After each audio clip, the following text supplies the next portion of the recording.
بسم اللہ الرحمن الرحیم۔ آیت نمبر 21 کو دیکھیں۔ اعوذ باللہ من الشیطان الرجیم۔ یا ایہا الناس،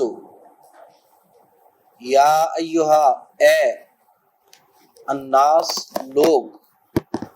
یا ایہا الناس اے لوگو، اعبدو عبادت کرو، بندگی کرو، ربکم اپنے رب کی، اپنے پالنے والے کی، الذی وہ جس نے، خلقکم پیدا کیا تمہیں، والذین اور ان لوگوں کو، من قبلکم جو تم سے پہلے تھے، من سے قبل پہلے، کم تمہارے، من قبلکم جو تم سے پہلے تھے، لعلکم تاکہ تم، تتقون بچ جاؤ یا ڈر جاؤ۔ پچھلے دونوں رکوع میں 3 طبقات کا ذکر ہوا کہ اللہ تعالیٰ نے پرہیزگاروں کا بھی ذکر فرمایا کہ وہی کامیاب لوگ ہیں اور وہی ہدایت پر ہیں، پھر کافروں کا ذکر کیا کہ ان کو چاہے ڈراؤ چاہے نہ ڈراؤ کوئی فرق نہیں پڑتا، وہ تو ہدایت پر آنے نہیں آ رہے، اور پھر پورے رکوع میں، دوسرے رکوع میں منافقوں کا ذکر کیا اور ان کے مختلف رویوں کا ذکر فرمایا۔ تو یہ 3 طرح کے انسانی گروہ ہیں جو بنیادی قسم کی تقسیم میں اللہ تعالیٰ کے نزدیک ہیں۔ تو اس کے بعد اللہ تعالیٰ حکم دیتے ہیں سارے انسانوں کو کہ یہ تو ہے وہ انجام کے لوگوں کا اعمال کی بنیاد پر کہ اس کا شمار پرہیزگاروں میں ہوگا یا کافروں میں ہوگا یا پھر نعوذ باللہ منافقوں میں ہوگا، لیکن حکم اللہ تعالیٰ یہ دیتے ہیں کہ اے لوگو عبادت کرو اپنے رب کی۔ رب پالنے والے کو کہتے ہیں، پرورش کرنے والے کو، پالنہار کو، کہ تمہیں تمہارا جو رب پال رہا ہے اس کی عبادت کرو۔ اور یہ یہاں پہ خطاب سارے لوگوں کو ہے، صرف ایمانداروں کو نہیں بلکہ ساری انسانیت کو اللہ تعالیٰ خطاب کر کے فرماتے ہیں کہ اے لوگو عبادت کرو اپنے اس رب کی جس نے تمہیں پیدا کیا، الذی وہ جس نے خلقکم تمہیں پیدا کیا، اور نہ صرف تمہیں پیدا کیا کہ جو تم اس وقت دنیا میں موجود ہو اور دنیا میں بس رہے ہو، صرف تمہیں ہی پیدا نہیں کیا اس نے، بلکہ والذین ان لوگوں کو بھی، من قبلکم جو تم سے پہلے تھے، یعنی آدم علیہ السلام سے لے کے اب تک جو بے شمار مخلوق انسانوں میں سے دنیا میں آ کے جا چکی ہے، زمین میں مدفون ہے، وہ بھی ساری کی ساری اللہ تعالیٰ کی تخلیق تھی۔ تو وہ اللہ جس کی تمہیں عبادت کرنے کا حکم دیا جا رہا ہے، وہ ایک تو اس کی صفت یہ ہے کہ وہ تمہارا پالنے والا ہے، دوسرا یہ ہے کہ اس نے تمہیں پیدا کیا ہے، تیسری بات یہ ہے کہ اس نے صرف تمہیں پیدا نہیں کیا بلکہ تم سے پہلے بھی جو گزر چکے لوگ ہیں سب کو اس نے پیدا فرمایا تھا۔ اور یہ عبادت کرنے کا جو حکم دیا جا رہا ہے، کیوں دیا جا رہا ہے؟ اس میں کوئی اللہ تعالیٰ کا مفاد نہیں ہے، اس میں سراسر تمہارا اپنا فائدہ ہے۔ یہ بندگی کر لو اپنے پالنے والے کی سارے لوگوں، جس نے تمہیں بھی پیدا کیا اور تم سے پہلے لوگوں کو بھی پیدا کیا، اور اس عبادت کے حکم کی تعمیل کا فائدہ تمہیں ہی پہنچے گا۔ تم اگر عبادت کرو گے تو بچ جاؤ گے اللہ تعالیٰ کے عذاب سے، کیونکہ دنیا کی زندگی تو آزمائش ہے، حقیقی زندگی تو وہی ہے جو اللہ کے حضور ہے۔ تو اگر تم عبادت کرو گے، بندگی کرو گے تو تم بچ جاؤ گے، لعلکم تاکہ تم تتقون بچ جاؤ اللہ کے عذاب سے، برے انجام سے جو کہ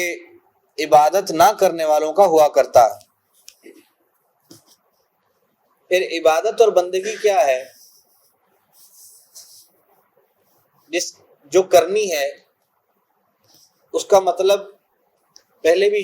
مجھے لگ رہا ہے کہ شاید آپ یہاں بیان ہوا، لیکن دوہرا دیتا ہوں کہ ہمارے نزدیک جو عبادت اور بندگی کا تصور ہے وہ یہی ہے کہ جب ہم قرآن پڑھ رہے ہیں تو عبادت کر رہے ہیں، نماز پڑھ رہے ہیں تو عبادت کر رہے ہیں، کوئی بیٹھے ہوئے ذکر اذکار کر رہے ہیں تو عبادت کر رہے ہیں، اور اس کے علاوہ اگر کوئی دکان پہ بیٹھا ہے، کوئی دیہڑی مزدوری کر رہا ہے، کوئی کہیں پہ اپنی ملازمت کر رہا ہے تو سمجھتے ہیں کہ وہ دنیا داری کر رہا ہے۔ عبادت صرف جو ہے نماز، روزہ اور نیک کام اور ذکر اذکار، بس یہی عبادت ہے، جبکہ اصل میں عبادت کا یہ تصور نہیں ہے۔ یہ عبادت کا ایک حصہ اور ایک صورت ضرور ہے، یہ بھی کہ نماز، اذکار، قرآن کی تلاوت، یہ ساری عبادت کی صورتیں ضرور ہیں مختلف، لیکن صرف یہ عبادت کرنا نہیں ہے۔ عبادت لفظی طور پر یہ عبد سے نکلا ہوا لفظ ہے، عبد غلام کو کہتے ہیں، عبادت اس ذمہ داری کو کہتے ہیں کہ جو ایک غلام اپنے آقا کے بارے میں ادا کیا کرتا تھا۔ تو وہ وہی تھا کہ جو رسول اللہ صلی اللہ علیہ وسلم کے دور میں غلام جب خریدے جاتے تھے تو خریدے جانے کے بعد وہ غلام پابند ہوتا تھا اپنے آقا کے ہر حکم کا، اپنا اس کا کوئی استحقاق نہیں ہوتا تھا، کوئی اس کے حقوق نہیں ہوتے تھے۔ جس مالک نے کسی غلام کو خرید لیا پیسے دے کے کسی سے، اب وہ چاہے تو اس کو مارے پیٹے، کچھ کھانے کو نہ دے، باندھ دے، چاہے اس کو جا کے کسی کام پہ لگائے اور اس کے ذریعے سے پیسے کمائے، جو مرضی کرے، وہ مالک کی مرضی ہے۔ غلام پابند ہوتا تھا کہ وہ 24 گھنٹے اس طرح سے گزارے جیسے اس کا مالک چاہتا ہے۔ پھر اس کے مالک کی مرضی ہوتی تھی کہ وہ چاہے اس کو کھانے کو 2 وقت کا کھانا دے، 1 وقت کا دے، سونے کے لیے بستر دے، یا کہے کہ نیچے لیٹ جاؤ، اسے اسی طرح سے کرنا ہے جیسے اس کا مالک کہتا ہے۔ اپنا اس کا کوئی حق نہیں ہے کہ جو تقاضا کر سکے اپنے مالک سے، لیکن اپنے مالک کے ہر حکم کی تعمیل اس کا فرض ہے۔ اگر وہ نہیں کرتا تھا تو اس کو طرح طرح سے کے مظالم اس کے اوپر ڈھائے جاتے تھے، جس طرح سے بہت سارے صحابہ کرام رضوان اللہ علیہ مجمعین کے ساتھ بھی ہوا۔ تو وہ والا ایک رویہ ایک عبد، ایک غلام جو اپنے آقا کے ساتھ رکھتا تھا کہ ہر وقت وہ اس طرح سے وقت گزارے جیسے اس کا مالک چاہتا ہے، اور پھر جو اس کا مالک اسے دے دے، جتنا دے دے، بس اس پر وہ راضی رہے۔ یہ رویہ عبادت تھا۔ اور یہاں بھی اس سے مراد کہ بندگی کرو اپنے رب کی، اس میں یقیناً نماز بھی شامل ہے، اس میں اذکار بھی شامل ہیں، اس میں قرآن کی تلاوت بھی شامل ہے، تہجد بھی شامل ہے، لیکن صرف یہ عبادت نہیں ہے، بلکہ عبادت اصل میں یہ ہے کہ بندہ اللہ کو اپنا آقا اور مالک سمجھے، اور 24 گھنٹے زندگی کے یعنی ہر لمحہ زندگی کا اس طرح سے گزارے جیسے وہ اس کا مالک، اس کا پالنے والا چاہتا ہے، اور جس حال میں وہ مالک اسے رکھے، جتنا دے، بس اس پر راضی رہے، اس سے شکوے نہ کرے، اور اس کا وہ جتنا دے دیتا ہے بس وہ مالک کا فضل ہے، کرم ہے، اس نے دے دیا تو اسے اس پر اس کا شکر ادا کرنا چاہیے، نہ کہ اس کے شکوے کرے اور اس سے مزید ملنے کی جو ہے وہ خواہش تو کر سکتا ہے، لیکن نہ ملنے پر اس پر وہ کسی قسم کا احتجاج کر سکے، یہ کوئی حق نہیں ہے بندے کو۔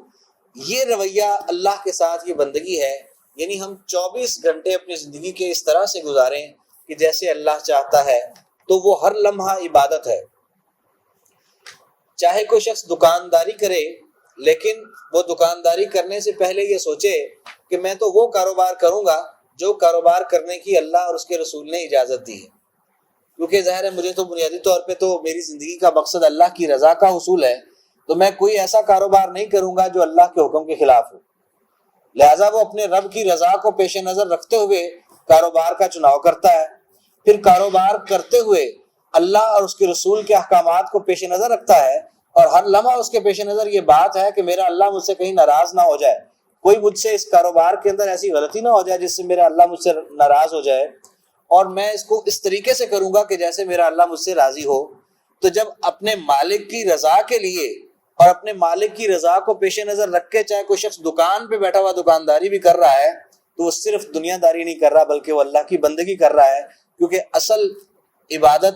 ایک رویہ ہے, اور وہ رویہ یہ ہے کہ ہر وقت اپنے آقا کی, اپنے مالک کی, اپنے پروردگار کی رضا پیش نظر ہو اور ہر لمحہ اس مالک کی رضا کے لیے گزارا جائے, تو وہ عبادت ہے. اور جس کے پیش نظر یہ بات نہیں ہوتی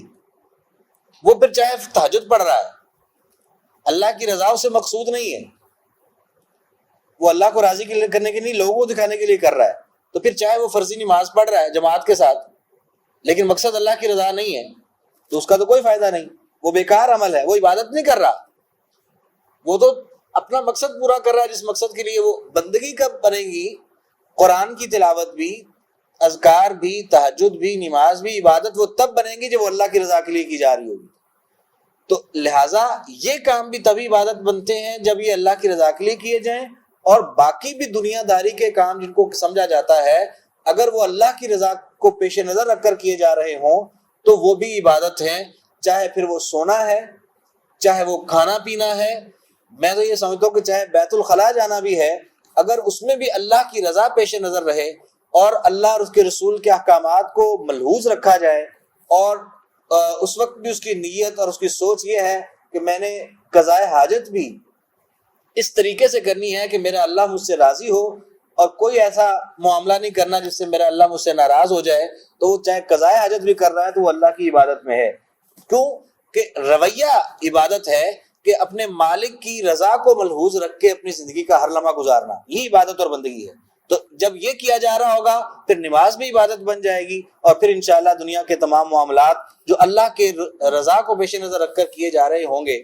اور اللہ اور اس کے رسول کے احکامات کو پیش نظر رکھ کر کیے جا رہے ہوں گے, وہ بھی سب عبادت بن جائیں گے. یہی حکم اللہ تعالیٰ ہمیں دیتے ہیں کہ اے لوگو عبادت کرو اپنے اس رب کی جس نے پیدا کیا تمہیں بھی اور تم سے پہلے لوگوں کو بھی, اور مقصد اس کا یہ ہے کہ تاکہ تم بچ جاؤ, کیونکہ ایسا کرو گے تو بچو گے, نہیں کرو گے اللہ کی بندگی تو پھر ظاہر ہے شیطان کے ساتھی بنو گے, اور شیطان کا ٹھکانہ جہنم ہے. الذی وہ ذات ہے, وہ اللہ جس کی عبادت کرنے کا تمہیں حکم دیا جا رہا ہے, اس کی صرف اتنی ہی صفات نہیں ہے جو اس آیت میں بیان ہو گئی ہیں, بلکہ الذی وہ ذات ہے جعل جس نے بنایا لکم تمہارے لیے الارض زمین کو فراشن فرش یا بچھونا. وہ مالک اس کی عطا کردہ اور اس کی تخلیق زمین پر تم بیٹھے ہو, تم رہ رہے ہو, تم چل پھر رہے ہو, یہ اس مالک کی بنائی ہوئی زمین ہے. اس مالک نے تمہارے لیے زمین کو فرش بنایا ہے کہ تم اس پر چل پھر رہے ہو, اور جب وہ مالک کا حکم آ جاتا ہے تو یہی زمین پہ پاؤں کے نیچے سے سرک بھی جاتی ہے, زلزلوں کی صورت میں, سیلابوں کی صورت میں, اور دریاؤں کے کناروں پر جب سیلاب آتے ہیں تو وہی زمین جس پر لوگ بس رہے ہوتے ہیں وہی کٹ کٹ کے دریاؤں کے اندر گر رہی ہوتی. تو یہ وہ مالک کا فضل ہے کہ اس مالک نے اس زمین کو ہمارے لیے فرش بنایا ہے کہ جس پر ہم رہ رہے ہیں, اور یہ اپنا وجود اگر ہے رکھتی ہے اور ہماری خدمت میں مصروف ہے تو یہ اللہ کے حکم کی وجہ سے ہے. تو یہ اس مالک کے بہت بڑے بڑے احسانات ہیں جن کو پیش نظر رکھ کے انسان کو اللہ کی عبادت کا فریضہ سر انجام دینا چاہیے. کہ اللہ وہ ذات ہے جعل جس نے بنایا لکم الارض تمہارے لیے زمین کو فراشن فرش, والسماء اور آسمان کو بناءً چھت, وانزل اور نازل کیا من السماء آسمان سے مان پانی, فاخرج پھر نکالا بہی ساتھ اس کے من سے الثمرات جمع ہے ثمر کی, ثمر پھل, ثمرات پھل, بہت سارے پھل. تو فاخرج پھر نکالے بہی ساتھ اس کے, کس کے ساتھ؟ پانی کے ساتھ. وہ جو بارش سے آسمان سے اللہ نے بارش کے ذریعے پانی نازل فرمایا, اسی پانی سے ہی زندگی ہے اس دنیا میں, اور زمین کے نیچے سے نکلنے والا سارا پانی بھی انہی بارشوں کے ذریعے سے آ کر زمین میں جذب ہوا ہے جو ہم پمپس کے ذریعے نکالتے ہیں. تو یہ اللہ تعالیٰ کا فضل ہے کہ اس پانی جو اس نے نازل فرمایا آسمان سے کہ جس کے ساتھ فاخرج پھر نکالا بہی اس کے ساتھ، نکالے اس کے ساتھ، من ثمرات پھلوں میں سے، رزقن رزق لکم تمہارے لیے، اس بارش کے ذریعے سے پھلوں میں سے اللہ نے ہمارے لیے رزق پیدا فرمایا ہے۔ وہ رازق جس نے بارش برسا کر ہمارے لیے رزق کا انتظام کیا، اس کی عبادت اور بندگی کا تمہیں حکم دیا جا رہا ہے کہ عبادت کرو۔ فلا پھر نہ، تجعلو تم بناؤ، للہ اللہ کے لیے، اندادن شریک، برابر کا، اس کے لیے کوئی انداد، کوئی برابر، کوئی شریک نہ بناؤ۔ یعنی تمہاری زبان، تمہارے جسمانی محنت اور مشقت اور کوشش، تمہارا مال صرف کر کے کسی کو راضی کرنا، یہ تمام صلاحیتیں تمہاری صرف اللہ کی رضا کے لیے استعمال ہونی چاہیے، کسی اور کے لیے نہیں۔ کسی اور کی رضا کے لیے زبان استعمال نہیں ہونی چاہیے، کسی اور کی رضا کے لیے جسمانی کوشش نہیں ہونی چاہیے، جدوجہد نہیں ہونی چاہیے، کسی اور کو راضی کرنے کے لیے پیسہ خرچ کیا جائے نہیں، بلکہ صرف اور صرف اللہ کی رضا کے لیے اپنی تمام صلاحیتیں زبانی، جسمانی اور مالی وہ استعمال کی جائیں، تو اللہ کی عبادت ہے۔ لیکن اگر کوئی صلاحیت کی اللہ کی رضا کو چھوڑ کر کسی اور کی رضا کے لیے استعمال کی تو وہ شرک بن جائے گا۔ فلا تجعلو پس نہ تم بناؤ، للہ اللہ کے لیے، اندادن کوئی شریک، وانتم اور ہو تم، تعلمون جانتے، یا وانتم اس حال میں کہ ہو تم، تعلمون جانتے، یعنی جانتے بوجھتے اللہ کا کسی کو شریک نہ بناؤ۔ اگر کسی کو سمجھ نہیں تھی، پتہ نہیں تھا، علم نہیں تھا کہ یہ بات جو ہے یہ شرک پر مبنی ہے، یہ عمل شرک پر مبنی ہے، جب تک علم نہیں تھا تب تو الگ بات ہے، لیکن جب پتہ چل جائے تو جان بوجھ کر اللہ کے ساتھ کبھی شریک نہ بنانا۔ فلا تجعلوا پس نہ تم بناؤ، للہ اللہ کے لیے، اندادن شریک، وانتم تعلمون اور تم جانتے ہو۔ جی کافی ہے یا پڑھنا ہے آگے؟ جی بس کریے۔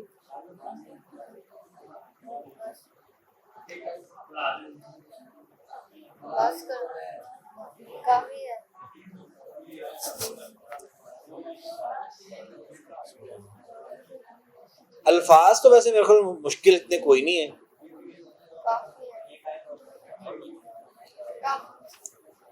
ہاں جی علی، آپ کا کیا خیال ہے؟ علی جواد آگے پڑھ لیں۔ الفاظ کیونکہ آسان تھے، مجھے اس لیے بہتر لگ رہا ہے آگے پڑھنا کہ الفاظ آسان تھے، اور کل کا سبق بھی رہ گیا، اس کی تھوڑی کمی بھی پوری ہو جائے گی۔ ایک آیت پڑھ لیں اور آیت پوری کر لیتے ہیں انشاءاللہ۔ الفاظ یہ سارے ایسے ہیں، تقریباً ان میں سے اکثر ہم نے پہلے پڑھے ہوئے ہیں، صرف دہرائے جا رہے ہیں۔ اعوذ باللہ من الشیطان الرجیم، وَإِنْ اور اگر، کنتم ہو تم، فی ریبن فی میں ریب شک، ہم پڑھ چکے ہیں یہ پیچھے، لا ریبا فیہ میں، فی ریبن شک میں،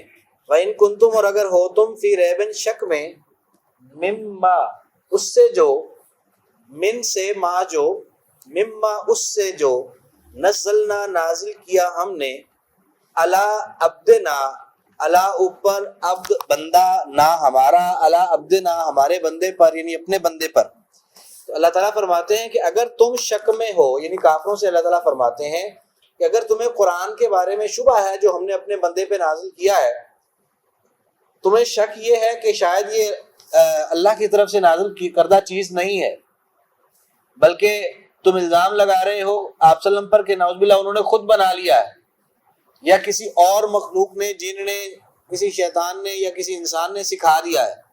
تمہیں اگر یہ شبہ ہے تو اللہ تعالیٰ فرماتے ہیں کہ وَإِن كُنتُمْ اور اگر ہو تم فی ریبن شک میں، مما اس سے جو نزلنا نازل کیا ہم نے، علی عبدنا اپنے بندے پر، فَأْتُو فا پس یہ پھر، اُتُو آؤ تم، فَأْتُو پس آؤ تم، بے صورتن ساتھ صورت کے، تو صورت کے ساتھ آؤ کا مطلب کیا؟ صورت لاؤ۔ فَأْتُو پس لاؤ تم، بے صورتن ایک صورت، مم مثلہ من سے مثل ہی اس کی مثل، اس کی مانند. اگر تمہیں شبہ ہے کہ شاید یہ اللہ کی طرف سے نازل کردہ نہیں ہے، کسی انسان کا یا کسی اور جن کا یا کسی اور انسان کا یہ کلام ہے یا خود آپ وسلم کا یہ کلام ہے، تو پھر ایسا کرو کہ تم، بلکہ یہاں تو وہ وضاحت نہیں، دوسری جگہ پہ اللہ تعالیٰ وضاحت یہ فرماتے ہیں کہ تم سب سارے پڑھے لکھے لوگ عربی تھے، عربی جانتے تھے، عربی کے ماہر تھے، تو ان کو کہا کہ تم سارے اکٹھے ہو جاؤ، سارے کافر عربی، اپنے شیطانوں کو بھی جن کو تم لا سکتے ہو سب کو اکٹھا کر لو، اللہ کے علاوہ جس کو بھی تم لا سکتے ہو لے آؤ، اور سارے مل کے اس قرآن کی ایک سورت یا ایک آیت بنا کے لے آؤ اس قرآن جیسے. اگر تو تم سارے اسکالرز تمہارے اور ادب کے ماہر وہ مل کر ایک سورت اس جیسی بنا کر لے آئیں تو پھر تو تمہارے اس الزام میں وزن ہو سکتا ہے کہ ٹھیک ہے کہ شاید یہ کلام اللہ کے رسول نے خود بنا لیا ہوگا. اور اگر تم سارے، اور آپ صلی اللہ علیہ وسلم وہ کہ جن کو اللہ نے اپنی حکمت سے معاشرے میں اس طرح سے ان کو رکھا کہ آپ نہ پڑھنا جانتے تھے نہ لکھنا جانتے تھے، تو جو ایک پڑھنا اور لکھنا نہیں جانتا بندہ، اس کے بارے میں تم کہتے ہو کہ کلام بنا کے لے آیا. تم ذرا سارے پڑھے لکھے مل لو ساری دنیا کے اور اپنے سارے معاملین کو اکٹھا کر لو اور سارے مل کے اگر تم اس کی ایک صورت بنا لو تو پھر تو امکان بن جائے گا اس بات کا کہ اگر ساری انسانیت کے کافروں نے مل کے ایک صورت بنا لی ہے تو شاید پھر یہ قرآن نعوذ باللہ اللہ کے رسول نے بنا لیا ہوگا جیسے وہ الزام لگاتے تھے. اگر تم سب مل کر ایک صورت بھی نہیں بنا سکتے تو پھر اللہ کے رسول کو کس طرح سے تم کہتے ہو کہ وہ انسان جو ہے وہ یہ کلام اس نے خود بنا لیا؟ جب سارے انسان تم مل کر نہیں بنا سکتے ایک صورت، تو یہ اتنا بڑا حکمت بھرا کلام خود اللہ کے رسول نے اپنے پاس سے بنا لیا، اور ایسی شخصیت نے کہ جو پڑھنا اور لکھنا نہیں جانتی، تو اس پر تم یہ الزام لگا رہے ہو. اس لیے اللہ تعالیٰ فرماتے ہیں اگر تمہیں شک ہے اللہ اس چیز پر جو نازل کی ہم نے اپنے بندے پر، تو پھر تم لے آؤ ایک صورت، فاتو پس لے آؤ بصورت ایک صورت من مثل ہی اس کی مثل. اور ساتھ فرما دیا کہ ودعو اور بلا لو،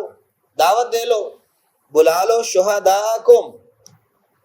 شہداء لفظی طور پہ جمع ہے اور واحد اس کا شہید ہے، اپنا گواہ لفظی طور پہ، لیکن مراد اس سے ہیں اپنے تمام ساتھی، تمام تمہارے معاونین، ان کو تم بلا لو. ودعو شہداءکم، بلا لو تم اپنے ساتھیوں کو، من دون اللہ، اللہ کے علاوہ سب کو، ان کنتم صادقین، اگر تم سچے ہو، یعنی اگر تم اس الزام میں سچے ہو کہ کوئی انسان ایسا کلام بنا سکتا ہے تو پھر تم اللہ کے علاوہ اپنے تمام ساتھیوں کو بلا لو، تمام گواہوں کو بلا لو اور بلا کے ایک صورت اس جیسی بنا کر لے آؤ اگر تم سچے ہو. تو لہذا اگر تم یہ نہیں لا سکتے تو پھر تم اس الزام میں بھی جھوٹے ہو کہ یہ آپ صلی اللہ نے خود بنایا ہے اور تم خود جو ہو وہ غلط راستے پر ہو، تمہیں اپنی سوچ کی اصلاح کرنی چاہیے. تو ودعو اور بلا لو شہداءکم، اپنے گواہوں کو یا اپنے ساتھیوں کو، من دون اللہ، اللہ کے علاوہ،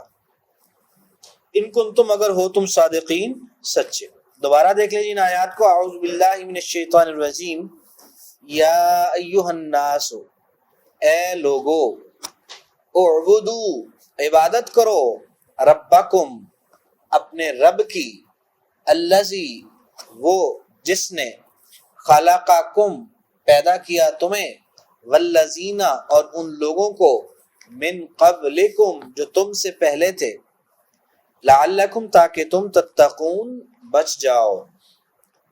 الذی، وہ ذات، جعل، جس نے بنایا، لکم، تمہارے لیے، الارض، زمین کو، فراشن، فرش، والسماء، اور آسمان کو، بناء، چھت، وانزل، اور نازل کیا، من السماء، آسمان سے، ماء، پانی، فاخرج، پھر نکالے، بہی، ساتھ اس کے، من الثمرات، یا پھر نکالا، بہی، ساتھ اس کے، من الثمرات، پھلوں سے، رزق لکم، رزق تمہارے لیے. فلا تجعلوا، پس نہ تم بناؤ، للہ، اللہ کے لیے، اندادن، شریک، وانتم، اور ہو تم، تعلمون، جانتے. وَإِنْ اور اگر کنتم ہو تم فی ریب شک میں مما اس سے جو نزلنا نازل کیا ہم نے اعلی عبدنا اپنے بندے پر فأتو پس لاؤ بصورت ایک صورت من مثلہ اس کی مانند ودعو اور بلا لو شہداءکم اپنے گواہوں کو یا اپنے ساتھیوں کو من دون اللہ اللہ کے علاوہ ان کنتم اگر ہو تم صادقین سچے. روایتی ساتھی کوئی